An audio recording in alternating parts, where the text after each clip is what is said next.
बार की बात है, रघुबीर नाम का एक आदमी एक बड़े से घर में अकेला रहता था। रघुबीर एक छोटी सी नौकरी करता था।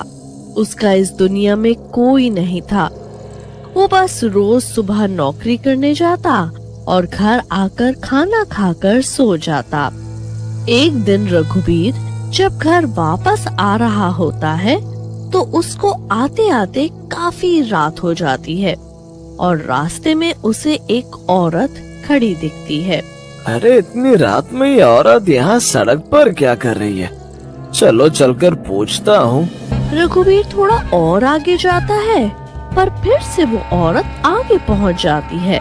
रघुबीर फिर उस औरत को जोर से आवाज देता है पर वो औरत अचानक गायब ही हो जाती है।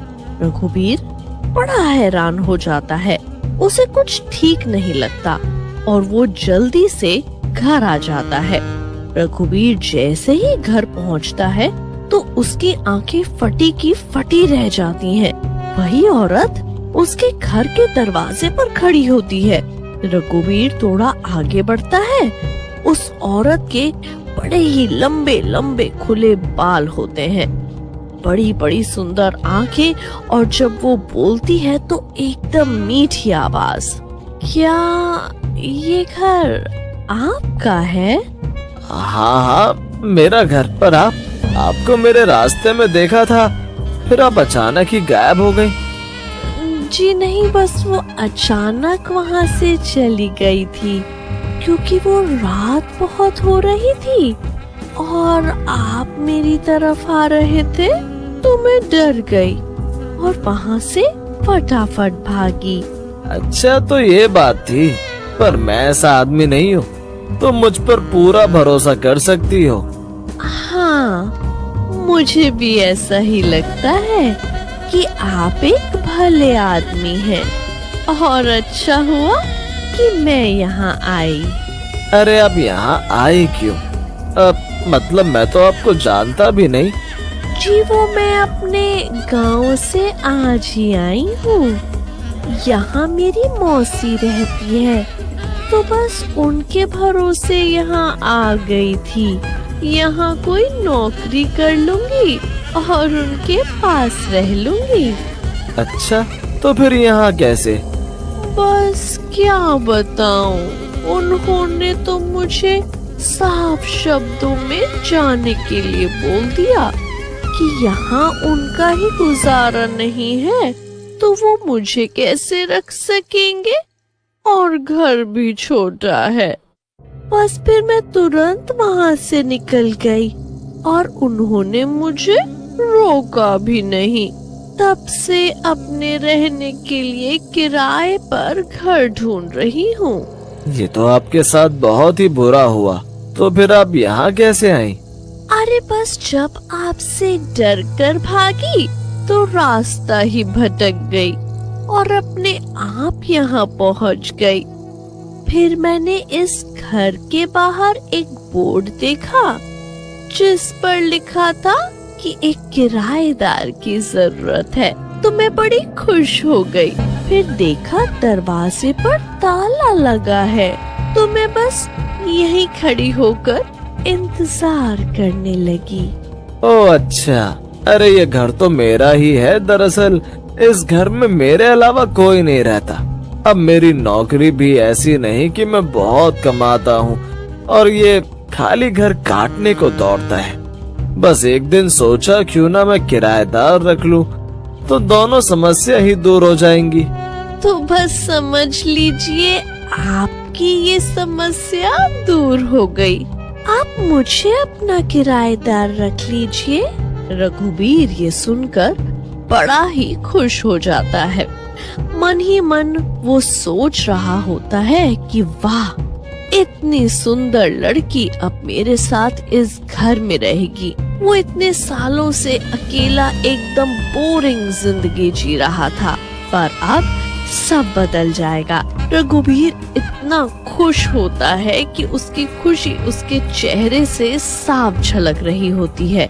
वो बड़ी खुशी खुशी बोलता है, आओ ना, अंदर आओ, अपना कमरा देख लो। दोनों अंदर जाते हैं और फिर रघुबीर उस औरत को उसका कमरा दिखाता है। जी सच में बड़ा ही अच्छा लग रहा है यहाँ तो। आपका बहुत बहुत शुक्रिया। वैसे मैं आपको कुछ काम मिलते ही किराया दे दूंगी। अरे आप मुझे शर्मिंदा मत करो। अच्छा ये सब छोड़ो और अपना नाम तो बताओ। हमने इतनी बातें कर ली और मुझे तुम्हारा नाम तक नहीं पता। जी मेरा नाम वंदना है। और आपका? मेरा नाम रघुबीर। दोनों की अच्छी बातचीत हो जाती है। फिर रघुबीर अपने कमरे में चला जाता है।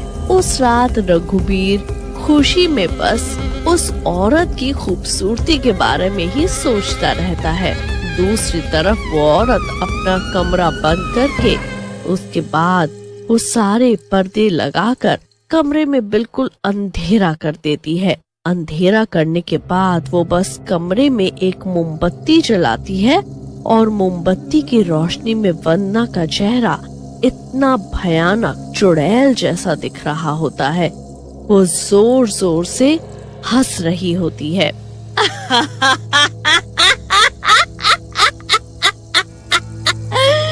कितना बेवकूफ है ये रघुबीर जो बिना जाने मुझे रख लिया। ये जो इतना खुश हो रहा है इसे तो पता भी नहीं कि मैं कोई वंदना नहीं बल्कि एक चुड़ैल हूँ। अब मैं इसी को इसके घर से बाहर कर दूंगी और हमेशा हमेशा के लिए ये घर मेरा हो जाएगा। चुड़ैल बड़ी खुश हो जाती है और बड़ी देर तक हंसती रहती है। उसके बाद जब उसे लगता है कि रघुबीर अब गहरी नींद में सो चुका होगा तो वह चुपके से बाहर जाती है। वो पूरे घर को बड़ी अजीब तरह से देख रही होती है। फिर चुड़ैल एक आखिर के कमरे की तरफ जाती है जो उस घर का सबसे बड़ा और सुंदर कमरा होता है, पर उसमें ताला लगा होता है। इस आदमी ने इस कमरे में ताला क्यों लगा रखा है?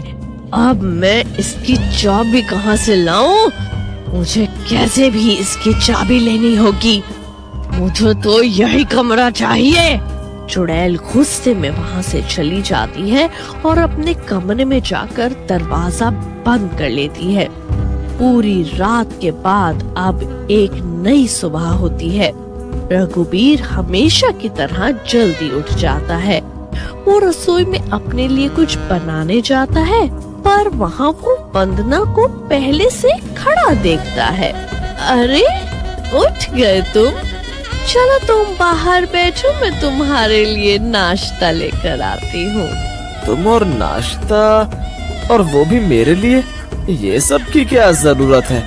मैं तो खुद कुछ भी बनाकर खा लेता हूँ। अब ऐसे नहीं चलेगा। अब मैं आ गई हूँ ना, तो रोज बढ़िया बढ़िया नाश्ता और बढ़िया खाना मिलेगा। रघुबीर तो ये सब सुनकर एकदम हैरान ही रह जाता है। एक दिन पहले आई एक औरत उसका इतना ध्यान रख रही है, उसे इस बात पर यकीन ही नहीं हो रहा होता। वो बस मन ही मन मुस्कुरा रहा होता है और वंदना को देख रहा होता है। उसके बाद वो नाश्ता करके रघुबीर वहाँ से चला जाता है। चुड़ैल पूरे घर में पागलों की तरह घूमती है। फिर जैसे ही शाम होती है और उसे लगता है कि रघुबीर आने वाला है, तो वो फटाफट जादू से पूरे घर की सफाई कर देती है। रघुबीर के आते ही वो वापस अपने वंदना वाले रूप में बदल जाती है। फिर उसके बाद वो रघुबीर से कमरे की चाबी के बारे में पूछती है। रघुबीर बात को टाल देता है। रघुबीर खाना खाकर सो जाता है। उसके सोने के बाद वंदना वापस चुड़ैल बन जाती है। वो रघुबीर के कमरे में जाती है और चाबी ढूंढने लगती है। आखिरकार उसे एक चाबी मिल ही जाती है। वो चाबी लेकर बड़ी खुश होती है और फटाफट कमरे के बाहर निकल आती है। चाबी लेकर चुड़ैल सीधा उस आखिरी कमरे को जाकर खोलती है। कमरे में बस जाले, धूल मिट्टी और बिखरा हुआ सामान होता है। कहाँ है, कहाँ है? यही होना चाहिए। कहाँ ढूंढूं अब मैं? चुड़ैल पागलों की तरह सब सामान इधर से उधर कर देती है और उसी चक्कर में फूलदान नीचे जोर से गिरता है और उसकी आवाज सुनकर रघुबीर की आंखें खुल जाती हैं। चुड़ैल फूलदान उठाने ही लगती है कि उसे तभी एक पुराना बॉक्स दिखता है। चुड़ैल उसे देख बड़ी खुश हो जाती है और फूलदान को छोड़ उस बॉक्स को उठाकर उसे साफ करने लगती है। मिल गया, आखिरकार मिल ही गया। इतने में वहाँ रघुबीर के आने की आहट आती है। रघुबीर डरता हुआ अंदर जाता है। देख इस डब्बे की तरफ और याद कर अपनी गलती। रघुबीर उस डब्बे की तरफ देखता है। उसमें कुछ कागज होते हैं। हाँ, इस मकान के, जो मेरे बाबूजी का था और तेरे बाबूजी ने हड़प लिया था। उसके बाद उन्होंने हमारे परिवार को घर से निकाल दिया। हम सड़क पे आ गए और इतने बुरे दिन देखे कि आत्महत्या करनी पड़ी। रघुबीर को सब समझ आ जाता है। अपनी सारी गलतियां याद आ जाती हैं। वो चुड़ैल के आगे खूब गिड़गिड़ाता है, पर चुड़ैल एक नहीं सुनती। सारी काली जादू की शक्तियों का इस्तेमाल करके वो रघुबीर को उन्हीं के घर के कागजों के साथ उसी डिब्बे में हमेशा के लिए बंद कर देती है। चुड़ैल जोर जोर से हंसती रहती है। चुड़ैल उस डिब्बे को रघुबीर के कमरे में रखकर बाहर से ताला मार देती है। उसके बाद वो हमेशा हमेशा के लिए वहीं कैद रह जाता है।